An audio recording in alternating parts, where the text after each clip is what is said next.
आप शायद ये जानते होंगे कि टाइटैनिक के डूबने से पहले उसने एक डिस्ट्रेस सिग्नल भेजा था जिसमें उसके एग्जैक्ट कोऑर्डिनेट्स भी शामिल थे। ये कोऑर्डिनेट्स बेहद काम आए। पास ही मौजूद जहाज आरएमएस कारपेथिया ने तुरंत टाइटैनिक की लोकेशन पर पहुंचकर सभी बचे हुए सर्वाइवर्स को रेस्क्यू किया। अगर इतनी जल्दी लाइफ बोट्स मिल सकती हैं, तो रैकेज ढूंढना आसान लगना चाहिए, मगर असल में टाइटैनिक का मलबा ढूंढना उतना आसान नहीं था।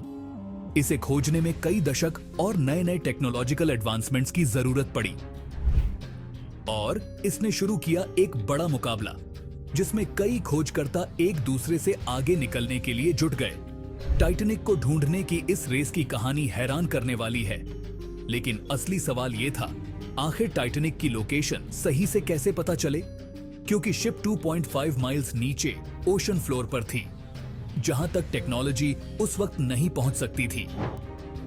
1953 में एक इंग्लिश सैल्वेज कंपनी के फाउंडर रिस्टन बीजली ने इस असंभव काम को शुरू किया। उन्होंने एक अनोखी कोशिश की। उन्होंने टाइटैनिक की रिपोर्टेड लोकेशन पर डायनामाइट गिराया ताकि सोनार से ओशन फ्लोर का प्रोफाइल बना सके।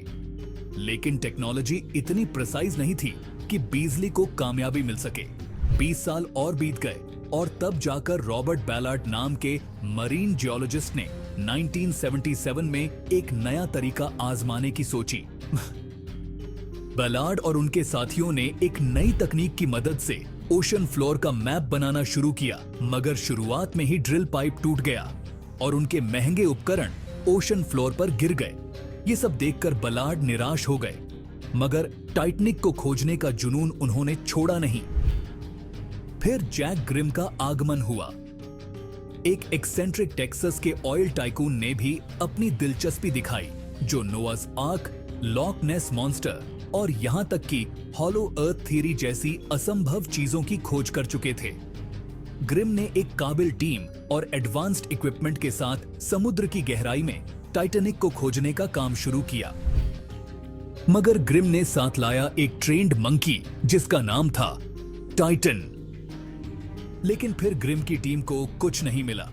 टाइटैनिक के एक्चुअल कोऑर्डिनेट्स इनएक्यूरेट निकले और इसी कंफ्यूजन में उनके प्रयास भी नाकाम रहे।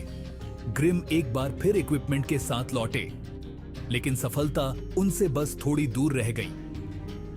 अब बारी थी रॉबर्ट बैलार्ड की, जिनके पास खुद के लिमिटेड रिसोर्सेज थे, मगर उनकी मदद के लिए था यूएस नेवी का सपोर्ट। सबमरीन रेक्स को खोजने के दौरान बैलार्ड ने कुछ अजीब चीजें देखीं। इन रैकेजेस के चारों ओर एक डेब्री फील्ड था, जो सागर की गहराई में जाते हुए एक कॉमेट ट्रेल जैसा दिखाई देता था। बैलार्ड को लगा कि टाइटैनिक के wreck को ढूंढने में भी ये डिब्री फील्ड काम आ सकता है। बैलार्ड ने फ्रेंच ओशनोग्राफिक इंस्टीट्यूशन इफ्रिमर के साथ एक स्ट्रेटेजी बनाई। पहले फेज में इफ्रिमर के वैज्ञानिक जीन लू मिशेल ओशन फ्लोर का सोनार मैपिंग करेंगे, जिससे बैलार्ड अपने लिमिटेड समय में केवल प्रॉमिसिंग एरियाज को सर्च कर सके। इस बार बैलार्ड ने सोनार से ज्यादा फोकस किया आर्गो के रियल टाइम वीडियो फीडबैक पर। आर्गो के कैमरास ओशन फ्लोर की लाइव तस्वीरें भेज रहे थे और एक नाइट वॉच के दौरान आखिरकार एक बहुत बड़ा ब्रेक थ्रू हुआ। एक डार्क शैडो स्क्रीन पर दिखाई दी, जो एक बॉयलर जैसा दिखता था। पूरा क्रू अपनी स्क्रीन से चिपक गया। ये टाइटैनिक के मास्ट्स थे। 73 इयर्स की खोज के बाद उन्होंने टाइटैनिक को ढूंढ लिया था। जश्न मनाया गया, मगर तुरंत ही सब चुप हो गए और उस ट्रेजेडी का सम्मान किया जिसमें 1500 से ज्यादा लोग मारे गए थे। उन्होंने टाइटैनिक के स्टर्न और बो सेक्शंस को भी पाया।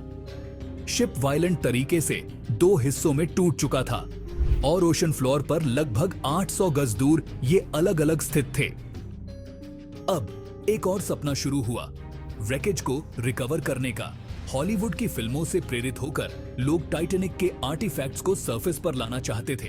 अगस्त 27, 1996 को एक बड़ी रिकवरी एक्सपीडिशन शुरू की गई, जिसमें हजारों लोग और कई सेलिब्रिटीज भी मौजूद थे। मगर अंत में एक शक्तिशाली तूफान ने मिशन को विफल कर दिया। अब सवाल ये उठता है कि क्या हमें टाइटैनिक के आर्टिफैक्ट्स को उठाना चाहिए या उन्हें ओशन में ही रहने देना चाहिए? क्या रिकवरी मिशन हमारी इंसानी जिज्ञासा को संतुष्ट करते हैं या फिर हमें इस इतिहास को ओशन के पीस में ही छोड़ देना चाहिए?